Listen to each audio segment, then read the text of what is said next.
दोस्तों, कैसे हैं आप सब। आज जो कहानी आप लोगों को मैं सुनने जा रही हूँ, ये कहानी मेरे और मेरे बेटे के बीच की है। कैसे मेरे बेटे ने मुझे पकड़ा किसी और के साथ और मेरी दबा के ले ली।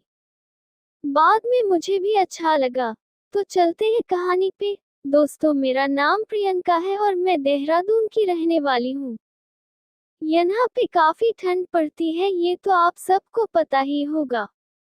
और यहाँ पे काफी लोग भी घूमने आया करते हैं, क्योंकि यहाँ की खूबसूरती अलग ही है, पहाड़ों वाली, जिसे देखने दुनिया के हर कोने से लोग आते रहते हैं। मेरी उम्र इस समय 40 साल की है। हमारे घर में मेरे पति, मेरा एक बेटा है।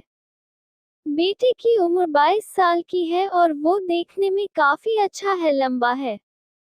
अपने पिताजी के ऊपर गया है। मेरे पति पुलिस में हैं और हमारे घर में हॉस्टल भी चलाता है, जिसमें कमरे खाली रहते हैं जो लोग घूमने आते हैं। हम लोग उन्हें कमरा किराए पे देते हैं कुछ दिनों के लिए। और घर के सबसे नीचे हम लोग रहते हैं और बाकी ऊपर के सभी कमरे किराए पे होते हैं। इसका काम अच्छे से चलता है। ये काम मेरा बेटा और मैं संभालती हूँ।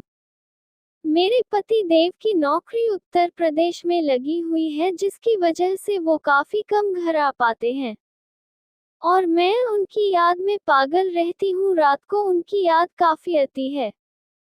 ठंड में बस मैं किसी तरीके खीरे, गाजर, मूली से काम चलाती हूँ और कर भी क्या सकती हूँ। कोई और चारा भी नहीं है, इसलिए यही कर पाती हूँ। हमारे होटल में काफी अच्छे अच्छे जोड़े रुकने आते हैं और मैं बस यही सोचती हूँ, ये लोग तो मस्त मजे मारते होंगे, और मैं ये सोच के और पागल सी हो जाती हूँ। बिल्कुल बदन में झुनझुनाहट सी आ जाती है लोगों के बारे में सोच के।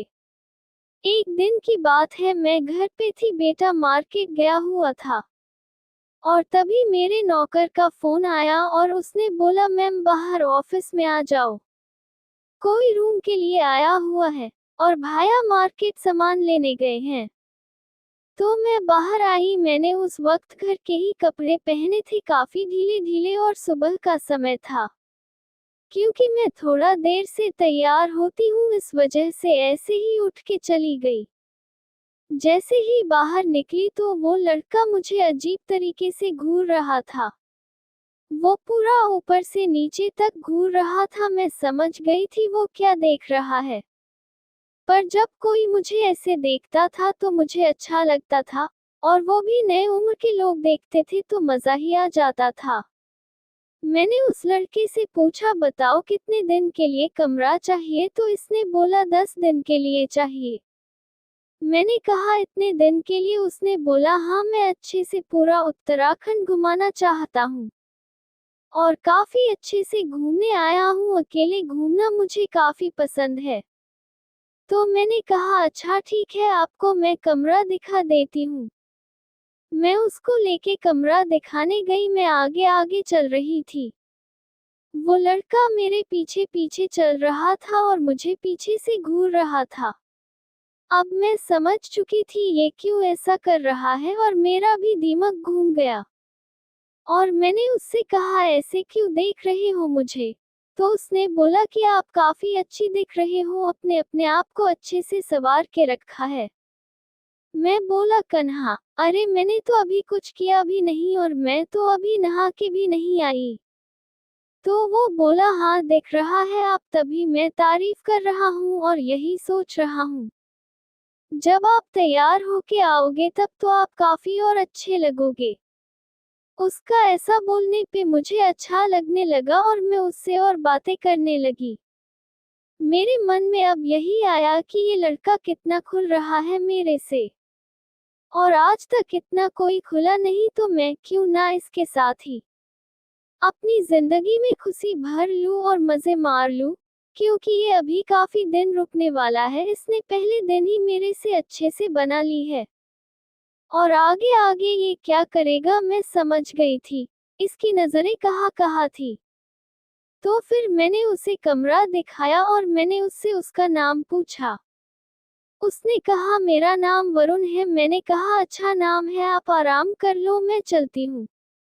तो उसने बोला ठीक है, आप मिलते रहना। मैं खुश हो गई, यार मजा आ गया। मैं मस्त नहा के आज ज्यादा अच्छे से तैयार हुई और मैंने आज सूट काफी फिटिंग का पहना। बेटा बाजार से वापस आया और मुझे देख के बोला, अरे माँ, आज तो आप काफी अच्छे लग रहे हो। ये क्या है, आपने सूट भी आज ब्लैक पहना है, तो आपका और ज्यादा सुंदर लग रहे हो। मैं समझ गई, अगर बेटा तारीफ कर रहा है तो वो वरुण मुझे देख के पागल हो जाएगा। मैं नीचे जाके बैठ गई ऑफिस में। वैसे जैसे भी बाहर जाना होता है वो ऑफिस वाले रास्ते से ही जाता है क्योंकि वहीं से रास्ता है। मैंने सोचा वरुण भी आएगा तो यहीं से जाएगा।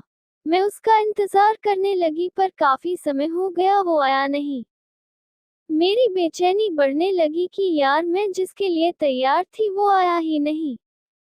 क्या करूं, ऐसे उसके कमरे में जा भी नहीं सकती तो क्या करूं।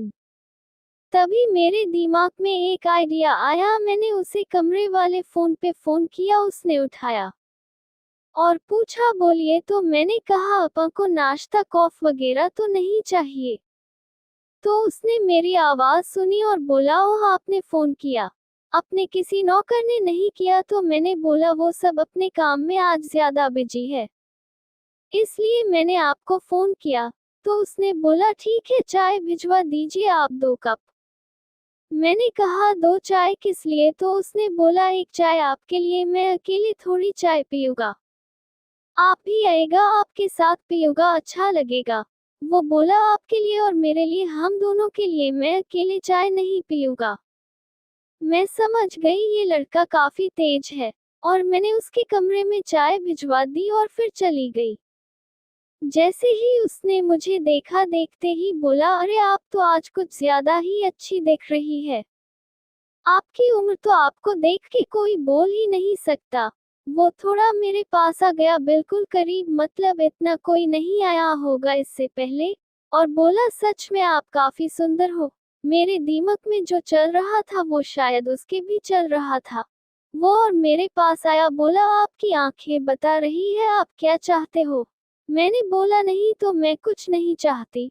वो बोला, मैंने आपको देखा, आप मेरे लिए ही तैयार होके आए हो ना। तो मैं कुछ भी नहीं बोली, शांत रही बस, और वो मेरे करीब आता गया। दोस्तों, कहानी बीच में रोकने के लिए आपसे क्षमा चाहता हूं, लेकिन मेरी इस बात को बहुत ध्यान से सुनिएगा। YouTube पे कभी भी आपको बिल्कुल खुल्लम खुल्ला कहानी सुनने को नहीं मिलेगी जिससे आपका पानी निकल जाए। जी हाँ दोस्तों, वैसी कहानी आपको कभी भी YouTube पे नहीं मिलेगी, क्योंकि वैसी कहानी YouTube डिलीट मार देता है। तो मैं आपको बताता हूँ वैसी कहानी आपको कहाँ मिलेगी। आपको वैसी कहानी 100 रुपये की 5 हम देंगे, या तो माँ बेटे के लिए लीजिए या तो बहन भाई के लिए लीजिए। व्हाट्सएप पे आपको कहानी मिलती है। अगर आपको कहानी खरीदनी है तो हमको व्हाट्सएप पे मैसेज कीजिए, कहानी खरीदनी है। सिर्फ मैसेज कीजिएगा, कॉल मत कीजिएगा। 100 रुपये की 5 कहानी या तो माँ बेटे की खरीद सकते हैं या तो बहन भाई की खरीद सकते हैं। पानी निकल जाएगा, एकदम खुल्लम खुल्ला वाली कहानी। और मैं आपको बता दूं, अगर आपको अपने नाम की कहानी बनवानी है तो आप 1000 रुपये में अपने नाम की भी कहानी बनवा सकते हैं। जी हाँ दोस्तों, व्हाट्सएप पे मैसेज करिए, कहानी खरीदनी है या कहानी बनवानी है। हमें आपके मैसेज का इंतजार रहेगा। और फिर से बता दूं, व्हाट्सएप पे ही कहानी आपको मिलेगी। यूट्यूब पे कभी भी आप कहानी ढूंढते रह जाओगे खुल्लम खुल्ला वाली जिससे पानी निकल जाए, वो नहीं मिलेगी। तो कहानी खरीदिए, मजा आएगा आपको।